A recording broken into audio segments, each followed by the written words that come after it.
Once again this summer, Boston Parks are hosting a series of free fitness programs sponsored by Blue Cross Blue Shield of Massachusetts. To tell us about the programs are the Active Living Project Manager with the Boston Public Health Commission, Nicole Ferraro, and the Program Manager with the Boston Parks and Recreation Department, Jennifer Widener. Thank you both very much for being with us. Sure. Thank you for having us. I want to start with Nicole. You've been doing this for a while, and this year, how are things different?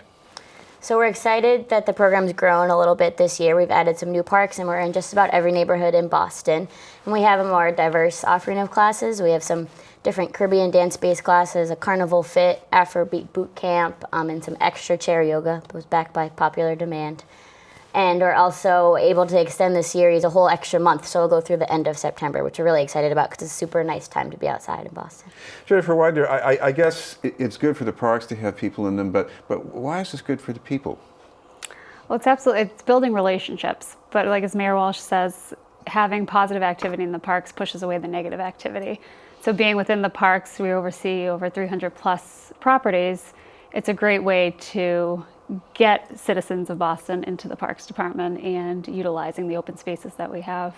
Nicole, what about that getting to know people? What do you see going on? I mean, aside from the exertion, I mean, as far as the way people seem to act when they're around each other.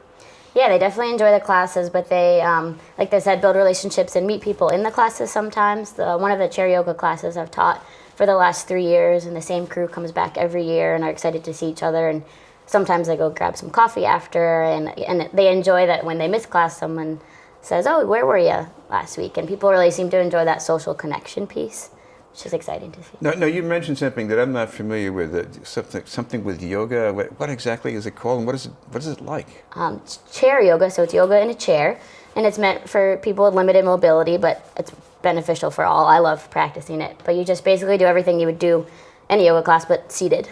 So it's really great for flexibility and balance and breath.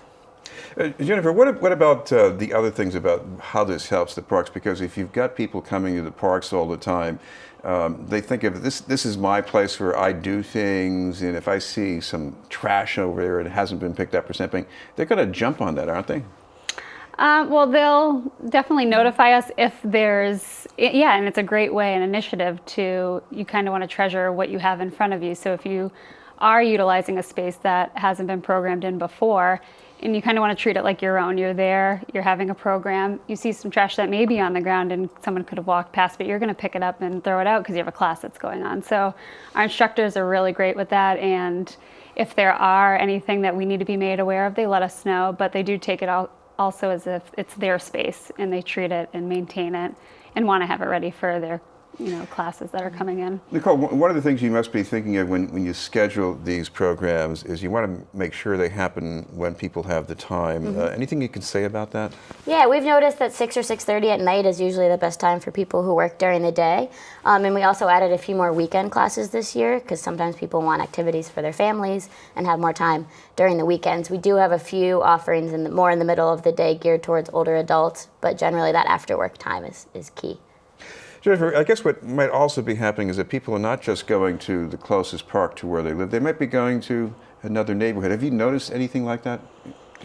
Yeah, so absolutely. So with the program this year, which is great, is we're hitting nearly every neighborhood, I would say, in the city of Boston, and offering that close to home program that the residents are able to utilize. But they're building this relationship that not only if they didn't feel comfortable traveling, on the T or public transportation by themselves, now they're building relationships to go as a group. So they're building friendships to say, hey, let's, meet up and go on Tuesday to the class on the other part of the city where they would never have before. This is BNN News. We're talking with Jennifer Widener from the Boston Parks and Recreation Department and Nicole Ferraro from the Boston Public Health Commission. Nicole, I should mention the sponsor, Blue Cross Blue Shield. I know it gives them a little exposure, but what do you think is the real reason they want to help this program? They have a big focus on healthy living and promoting health and wellness in general for the whole city of Boston. So this is a really clear match with their mission to do that. It makes healthy choices easier for people, and that's kind of our goal there and their goal. So that's why this is a really great partnership. Jennifer, you know, parks are something people do in a family. You have a family member you bring to a park. Why do you keep doing that? It's amazing being outdoors, and it was an awesome opportunity in 2014 to be able to partner with the Boston Public Health Commission and Blue Cross Blue Shield to offer these free programs to city residents. And people would go out and to do yoga in boot camp, but having this offered as a free program that they're able to do in a close by park towards them, it's great just being out in nature and enjoying that as opposed to being in an enclosed space or at a gym and utilizing the beautiful open spaces we have. And what about those benefits, Nicole? Because you might have parents, you got kids, maybe they get into a rut, they're used to playing video games or something. I mean, what's the advantage of getting them out to something like this?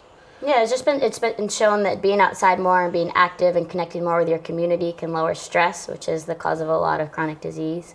There's a high burden of that, especially in certain neighborhoods in Boston. So definitely, the more you're out, the more you're moving, the more you're engaged in your community. There's also many benefits for your health. Right, and I guess, Jennifer, another thing is that, if people didn't know that there was some kind of a program going on or an activity, they might not ever realize that there's a park there or any reason why they would enjoy it, right? Absolutely, and one of our hidden gems that we do programming in is Schoolmaster Hill in Franklin Park in Dorchester. A lot of people aren't aware of this little hidden space, but once they get up there, it's a wow factor because you're there, you oversee the golf course, there's this old structure that's there, but if we weren't in there programming this space, they wouldn't really know it existed. And of course, there's a lot more to Franklin Park than just the zoo and the golf course. Absolutely. Right. Should mention, Nicole, that if people want some more details about what's being offered and when, any way they can check that out? Yes, so online at bphc.org/summer fitness is where you can find the full schedule. And for updates throughout the season, you can follow Healthy Boston and Boston Parks Department on Twitter and Facebook and Instagram. Thank you both very much, Nicole Ferraro and Jennifer Widener. We'll have more news in just a moment.